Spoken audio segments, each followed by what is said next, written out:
അപ്പോൾ ഒന്ന് ചുരം കയറണം.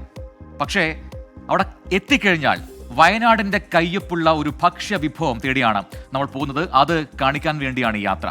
ഈ വിഭവം ഇപ്പോൾ പല ഹോട്ടലുകളിലും ലഭ്യമാണെങ്കിലും അതിൻ്റെ തനത് രുചി ആസ്വദിക്കാൻ നമ്മൾ ഈ വയനാടൻ ചുരം കയറുക തന്നെ വേണം.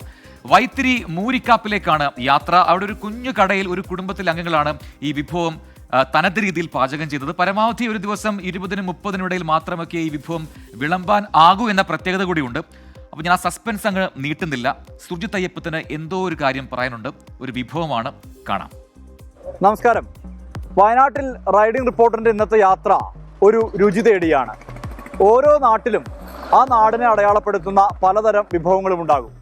വയനാട്ടിലുമുണ്ട് അത്തരത്തിൽ നിരവധി വിഭവങ്ങൾ. അതിലൊരു രുചി തേടിയാണ് നമ്മൾ യാത്ര നടത്തുന്നത്. മുമ്പൊക്കെ ഈ രുചിക്കൂട്ട് വയനാട്ടിലെ ചില കല്യാണ വീടുകളിലെങ്കിലും തലേനാൾ വിളമ്പിയിരുന്ന വിഭവമാണ്.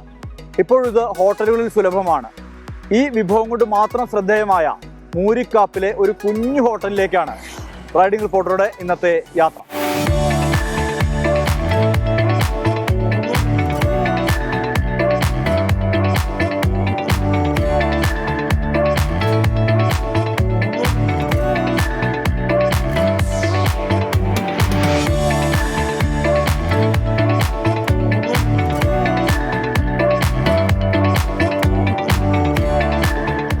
ആ വിഭവത്തിൻ്റെ പേര് പോത്തുകാൽ എന്നാണ്. നല്ല ടയർ പത്തിരിയൊക്കെ ചേർത്ത് മസാല കൂട്ടിയ ആ പോത്തുകാലി നമുക്ക് ഞെരിക്കാം. വാ.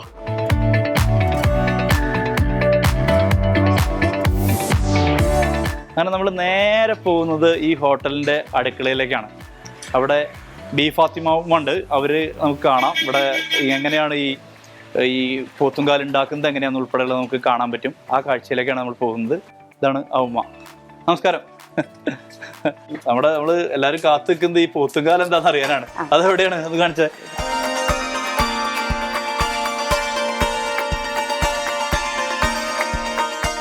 ഇത് എങ്ങനെയാണ് ഉമ്മ അതിന്റെ ഒരു മേക്കിംഗ് ഒന്ന് പറയാം. ഇത് എങ്ങനെ ഉണ്ടാക്കുക എന്ന് ഒന്നുകൂട്ടൊന്ന് പറയാം.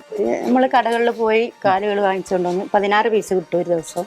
ചിലപ്പോൾ 2 സെറ്റ് കിട്ടും, 32 പീസ് കൊണ്ടുവന്ന് നല്ലോണം കഴുകി വൃത്തിയാക്കി അരവൊക്കെ ചേർത്ത് അരച്ച് അടുപ്പത്ത് വെക്കും. അപ്പൊ ഇതിപ്പോ മസാല കൂട്ടുകയാണല്ലേ?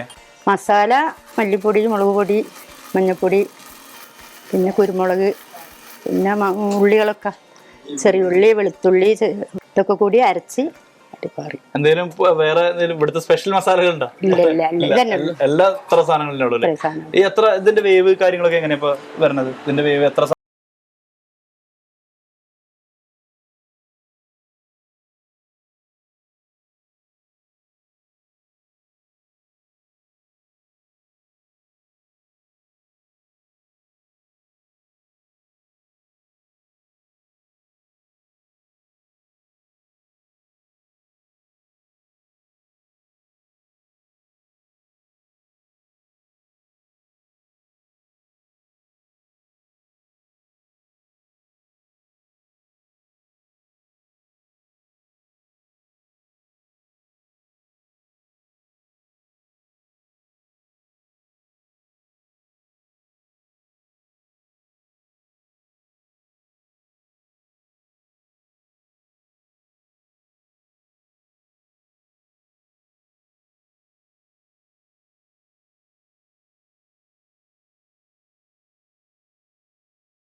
തീ കത്തിച്ചിട്ട് അടുപ്പത്ത് പിന്നെയും വെക്കും.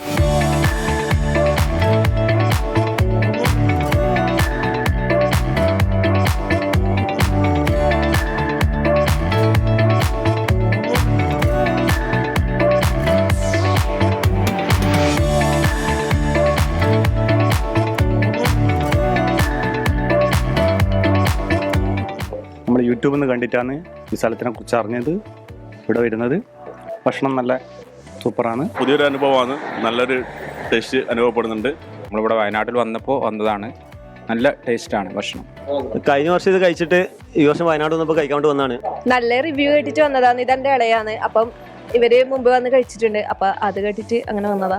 അങ്ങനെ നമ്മൾ അടുക്കളയിൽ പോത്തുകാൽ തയ്യാറാകുന്നത് കണ്ടു. അത് കഴിക്കാൻ വേണ്ടി ദൂരങ്ങളിൽ നിന്ന് പോലും ആളുകൾ വരുന്നത് കണ്ടു. അവരുടെ അനുഭവം കേട്ടു, ഇതിൻ്റെ മണം അറിഞ്ഞു, പക്ഷേ രുചി അറിഞ്ഞിട്ടില്ല.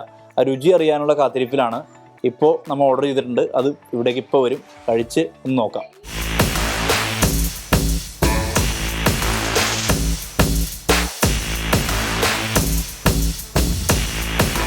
ഈ പോത്തുങ്കാലിനൊപ്പം തയ്യാറപ്പത്തിലാണ് നമ്മൾ കഴിക്കാൻ പോണത്. ഒപ്പം പൊറോട്ട ഉണ്ട്, ഗീ റൈസ് ഉണ്ട്, ഇതൊക്കെ ഉണ്ട്.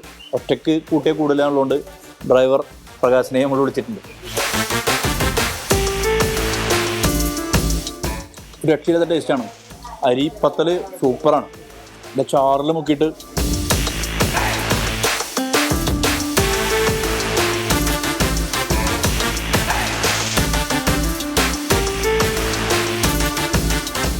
ഇനിയൊരു പുതിയ വിഭവം തേടി, ഇടം തേടി റൈഡിംഗ് റിപ്പോർട്ടർ യാത്ര തുടരും. മനു ദാമോദറിനൊപ്പം സുർജിത് അയ്യപ്പത്ത്, 24 വയനാട്. എൻ്റെ സുർജിത്തെ, ഒന്നാമത് ഞാൻ ഭക്ഷണം കഴിച്ചിട്ടില്ല. ഈ റൈഡിംഗ് റിപ്പോർട്ടർ കഴിഞ്ഞ ഉടൻ കഴിക്കാൻ. അപ്പം വിശപ്പ് കൂടി വരികയാണ്. അപ്പോൾ ഒരുപാട് പ്രേക്ഷകർക്ക് ഇതുപോലെ തന്നെയാണ്. കൊതിപ്പിച്ച് മനുഷ്യനെ ഒരു പണ്ടാരമാക്കി എന്നൊക്കെ ഒരുപാട് പേര് പറയുന്നുണ്ട് കേട്ടോ. സുർജിത്തെ, അവസാനത്തെ ആ ഷോട്ടിലെ ആ കൃത്യമായിട്ട് ഈ വിഭവങ്ങളെല്ലാം പറഞ്ഞത് രുചി നമ്മൾ അറിയാതെ നമ്മുടെ വായിലേക്ക് എത്തിയിട്ടുണ്ട്. എന്നിട്ട് അവിടെ അവസാനത്തെ ഒരു പീസ് എടുത്ത് ക്യാമറയിൽ നോക്കി തന്നെ അത് വായിലേക്ക് ഇടണം അല്ലേ? കൊതി കൂടുണ്ട് കേട്ടോ.